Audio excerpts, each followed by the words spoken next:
future is now.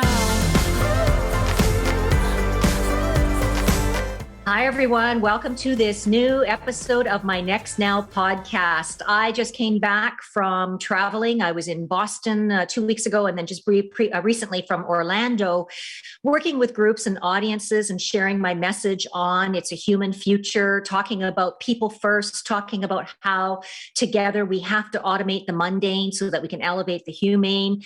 And in my presentation, I always talk about how we are responsible. We can't control other people's opinions. We can't control what other people are going to do. We can control our response. And I choose the word response versus reaction because reaction is always about pushing back or getting defensive or taking things personally, versus response, which is being receptive to others' opinions, framing what we're going to say, making sure that what we're going to say is moving us forward, being creative with our answers and our solutions. So that was a lot of what I shared in the past 2 weeks with the two different groups. And on this podcast, I kind of want to pick up on a few text questions that were asked from the audience. And one of them was from a Gen Xer, who, by the way, most Gen Xers always feel left out of the generations dialogue.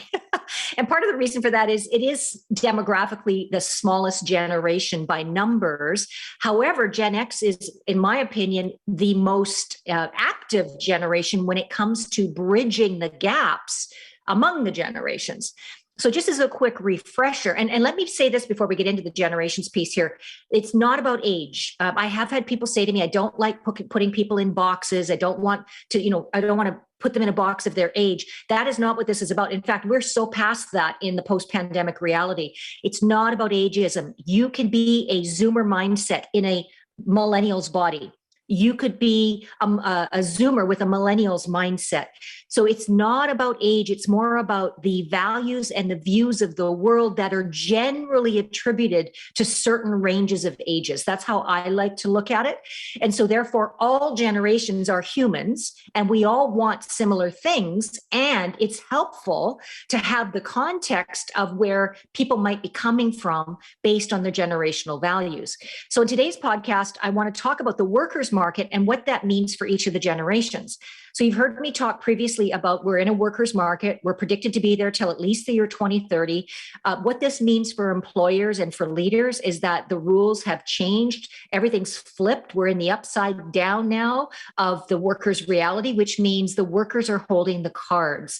And even with organizations like Tesla laying off workers and other organizations, they are being scooped up by other firms, other organizations, other remote work opportunities. So although on the surface you might hear that what I'm saying is contradictory, I will tell you the workers' market is real. And we know that through the research of our clients. We know that through the research of the World Economic Forum, PwC, McKinsey, a lot of other research institutes are confirming that the workers' market is here to stay.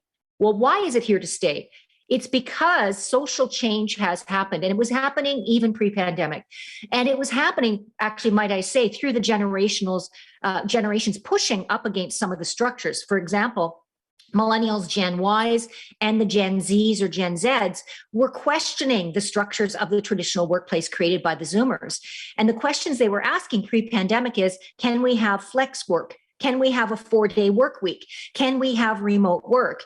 And the response that they got at that time, pre-pandemic, was, no, we can't do that. We don't have the infrastructure for that. We need everybody in the office so that we can ensure everybody's working at the same pace and at the same scale.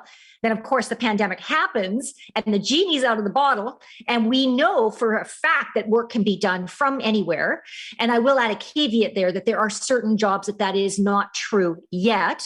And I'll talk about that as well, because there are questions around the inequities of people working in office or in a fixed location versus working from anywhere. We'll talk about that in a few moments. But I don't know if you know this, but right now, Zoomers are going through a renaissance of what we call returnship. So you've heard of internship for younger millennials and younger generations learning in order to get a job. A returnship is language being used for Zoomers that are being called back in numbers, in scale, to come back and work on project-based elements of the business. And in fact, we predicted at NextMapping 10 years ago, I said, baby boomers will not retire. They will maybe retire from a job that they've been in or a role that they've been in for 30 plus years, but they will not retire the way their parents did. They will refire by going back on projects or starting their own company. And the reason for that is our longevity, our lifespan is being increased, but also the gifts and talents that baby boomers have and the experience is unparalleled. And so we need their intelligence, we need their knowledge transfer.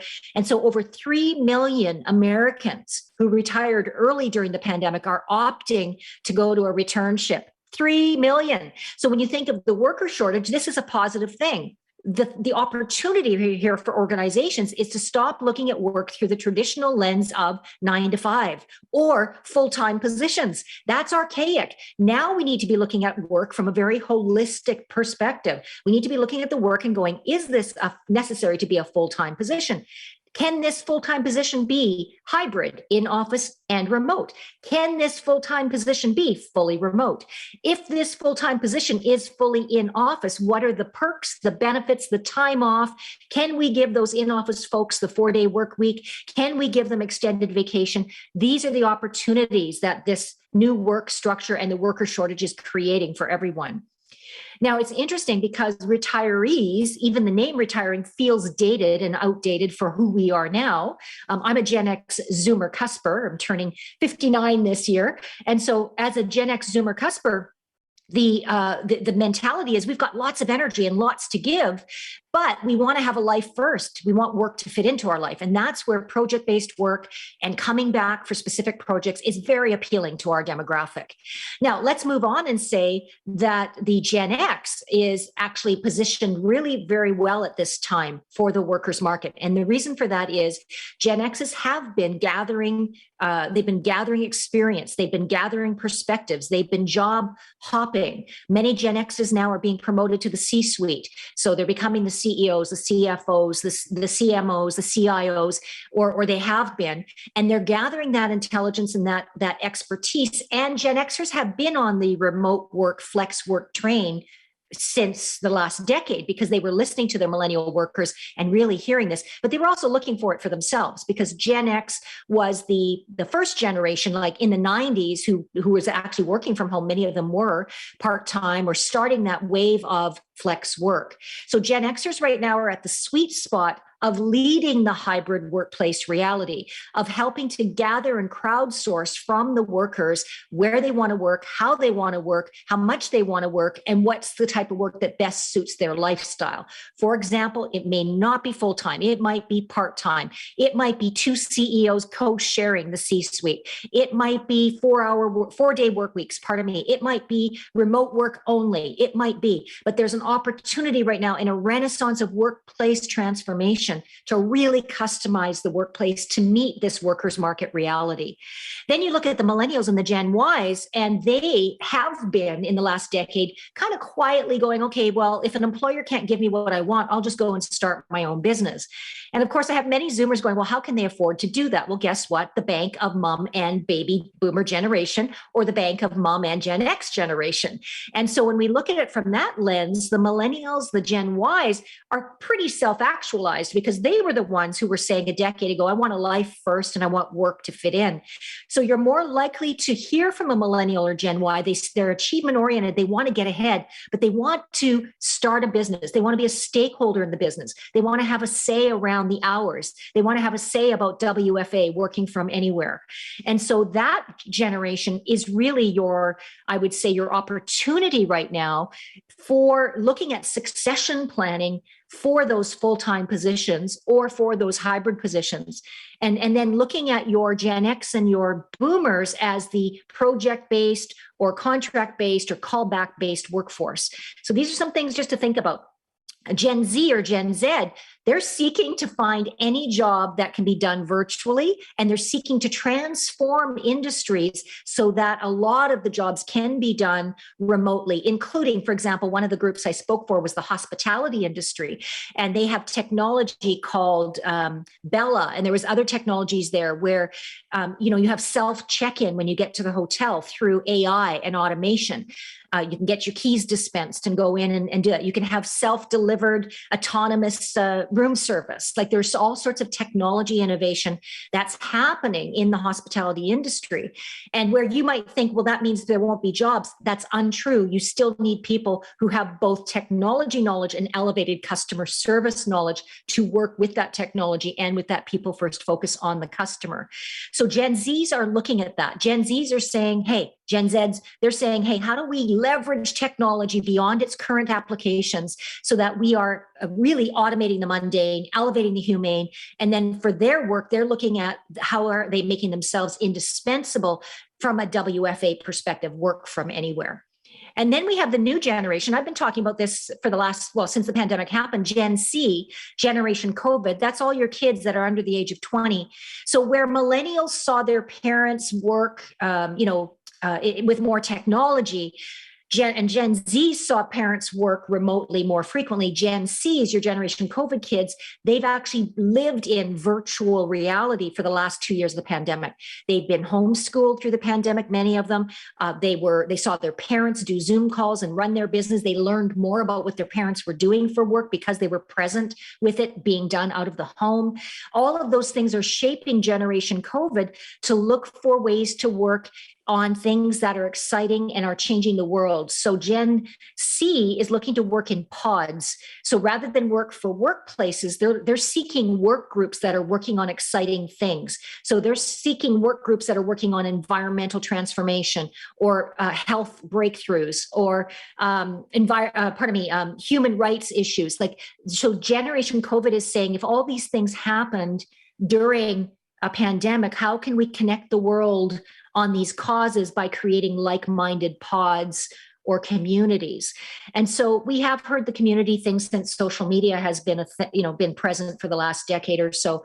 But Generation C is really coming at it through the impact of isolation.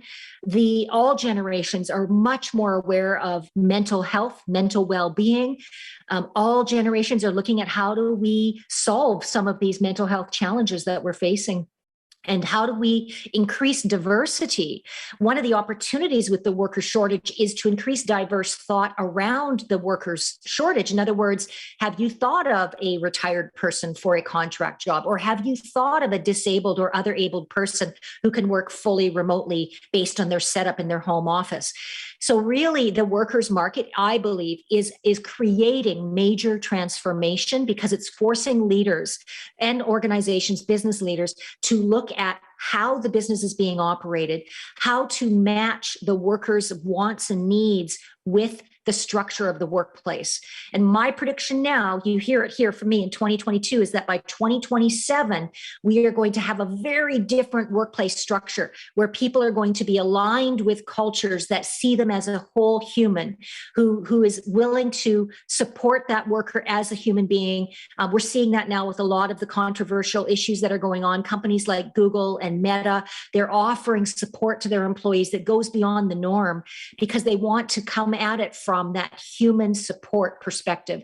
So by 2027, we're going to see organizations with a very different org structure. There's going to be contract work, freelance work. There's going to be pods of opportunity. There's going to be co-sharing of C-suite jobs so people can have a life. The four-day work week will be ubiquitous by 2027. We're going to see more people collaborating to innovate work so that it's more purpose-driven, has more meaning, and collectively we're all benefiting rather than a fortunate few. I don't know about you, but it's pretty exciting. And as you know, on the way to transformation, we are in the transition zone, which can feel yucky. We can feel stuck. We can get stuck in a perspective. We can get stuck in a structure. Opportunity right now is to lead change rather than react to the changes, to see the workers' market not as an affront against us as leaders and making our job more challenging, rather to see it as an opportunity for us to leverage our creative solutions. Hope you got lots out of this podcast episode. Thank you so much for joining me, and we'll see you at the next one. Take care.